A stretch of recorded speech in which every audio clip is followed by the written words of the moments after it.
అయితేనే జనం రియాక్ట్ అవుతున్నారు. ఇటీవల మనం పూనం పాండే ఎపిసోడ్ చూసాం. సర్వైకల్ క్యాన్సర్ అనే ఒక సీరియస్ సబ్జెక్ట్ పైన ఆమె చనిపోయాను అని చెప్పి బాలీవుడ్ నటి, మోడల్, ఆమె reality TV star. So cervical క్యాన్సర్తో పూనం పాండే చనిపోయింది అని ఆమె మేనేజర్ ఇన్స్టాగ్రామ్లో పోస్ట్ చేశారు. పెద్ద ఎత్తున సోషల్ మీడియాలో వార్త. 1 డే తర్వాత నేను బతికే ఉన్నాను, నాకు కానీ సర్వైకల్ క్యాన్సర్ వల్ల ఇంతమంది చనిపోతున్నారు అన్నారు. ఇప్పుడు ఆమె ఇదేంటి దరిద్రం ఒకవైపు అందరం అంటూనే మరోవైపు అందరూ సర్వైకల్ క్యాన్సర్ అంటే ఏంటి అని సెర్చ్ చేయడం మొదలుపెట్టారు.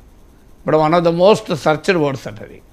సో అంతకుముందు ఈయనని ఆలోచించిన వాళ్ళు కూడా HPV vaccine, human papilloma virus, HPV వల్ల సర్వైకల్ క్యాన్సర్ వస్తుంది.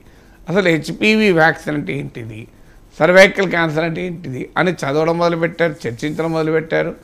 అంటే ఇది ఇలా జరిగిన తర్వాత ఎండ్ ఏంటి, మీన్స్ ఏంటి అంటే తప్పుడు మీన్స్ అయినా ప్రచారం అయింది కదా అని అనుకుంటారు. అందువల్ల ఆ రకంగా మన హ్యూమన్ మైండ్ అంటే negativism is a news value అంటారు. అంటే negativism is a news value. ఇప్పుడు కాదు, చాలా కాలంగానే న్యూస్లో ఉంటుంది. మనిషి కుక్కను కరిస్తే వార్త, కుక్క మనిషిని కరిస్తే వార్త కాదు అని. When dog bites man it is not news, when man bites dog it is news అని మేము ఫస్ట్ డే జర్నలిజం క్లాస్లో నేర్చుకున్న పాఠం ఇది. సో అందువల్ల మనము ఎక్కడి వరకు పోతున్నాం, కుక్క మనుషులను కరిస్తే కూడా వార్త కాదు అవుతుంది అప్పుడప్పుడు. ఈ మధ్య ఆస్ట్రియా దేశాధ్యక్షుడు మరో దేశాధ్యక్షుడు, సర్బియా అనుకుంటారు, గుర్తులేదు, 2 దేశాధ్యక్షులు చర్చించుకున్నప్పుడు ఒక దేశాధ్యక్షుడు కుక్క మరో దేశాధ్యక్షుడు కుక్క కరిస్తే అది వార్త అయింది. అంటే ఒక దేశాధ్యక్షుని కుక్క పోయి ఇంకో దేశాధ్యక్షుని కరిచే వరకు. సో ఆ స్థాయిలో మనం మారిపోయాం. అందువల్ల మొదలు సమాజం మారాలి.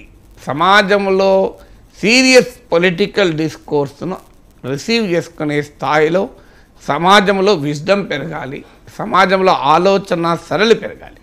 సో ఇప్పుడు రభస, రచ్చ వీటికి మాత్రమే సమాజం రియాక్ట్ అవుతోంది. సమాజంలో ఈ ధోరణిని మీడియా, సోషల్ మీడియా దాన్ని ఉపయోగించుకుంటోంది. సీరియస్గా ఇప్పుడు కృష్ణా రివర్ చూడండి, ఇన్ని రోజులుగా చర్చ నడుస్తుంది. మీరు సాధారణ ప్రజలను ఎవరిన పోయి అడగండి, అసలు ఏంటయా గొడవ కేఆర్ఎంబి అని అడగండి, ఎవరికైనా తెలుసో. సాధారణ ప్రజలు పక్క పెట్టారు, పొలిటీషియన్లకి ఎంతమంది తెలియదు. రోజు కేఆర్ఎంబి మీరే ప్రాజెక్టులో పేపారంటే మీరే ప్రాజెక్టులో పేపారంటున్నారు. అసలు ప్రాజెక్ట్ ఏంటి, కృష్ణా ఏంటి, అప్పచెప్పుడు ఏంటి, వాటా ఏంటి, అసలు ఎందుకు ఈ గోల అనేది ఎంతమంది తెలుసు. అందువల్ల ఈ రకమైన రచ్చనే చర్చ అయిన సమయంలో, టీవీ ఛానళ్ళు షౌటింగ్ మ్యాచెస్గా మారిపోయిన సమయంలో వార్తలంటే జుగుత్సాకరమైనవి, అసభ్యకరమైనవి, అభ్యంతరకరమైనవి, సంచలనం కలిగించే ప్రవర్తనే వార్త అయిన తర్వాత ఇక ఇందులో ఎవరిని తప్పుపట్టాలి? సో రాజకీయ నాయకుని తప్పుపడదామా అంటే, సార్ మేము ఇలా చేస్తేనే కదా మీడియాలో చూపేది, మీడియాలో చర్చించేది, పత్రికల్లో రాసేది అని వాళ్ళు అంటారు.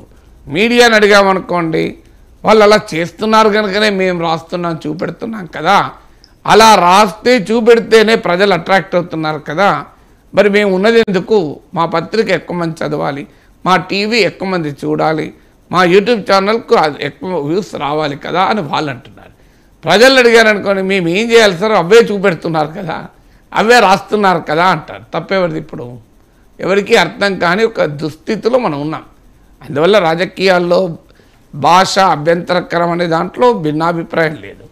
పబ్లిక్ డిస్కోర్స్ను ఇలాగే తిట్ల పురాణంలో జరపాలని ఎక్కడా లేదు. ఇప్పుడు నేను 20 ఏళ్లకు పైగా పబ్లిక్ డిస్కోర్స్లో ఉన్నాను. బహుశా ఏ రాజకీయ నాయకుడు మాట్లాడనంత ఎక్కువ సమయం నేను మాట్లాడాను. ఎందుకంటే రోజుకు గంటల తరబడి అనేక అంశాలపైన మాట్లాడుతుంటాను. నా గుర్తున్నంత వరకు ఒక్కసారి కూడా, కనీసం ఒక్కసారి కూడా ఈ 20 ఏళ్లకు పైగా ఉన్న నా మీడియా ప్రస్థానంలో అభ్యంతరకరమైన పదం వాడింది లేదు, అభ్యంతరకరమైన భాష వాడింది లేదు, అభ్యంతరకరంగా ఏ పార్టీని కానీ నాయకుడిని కానీ విమర్శించింది, వ్యాఖ్యానించింది లేదు.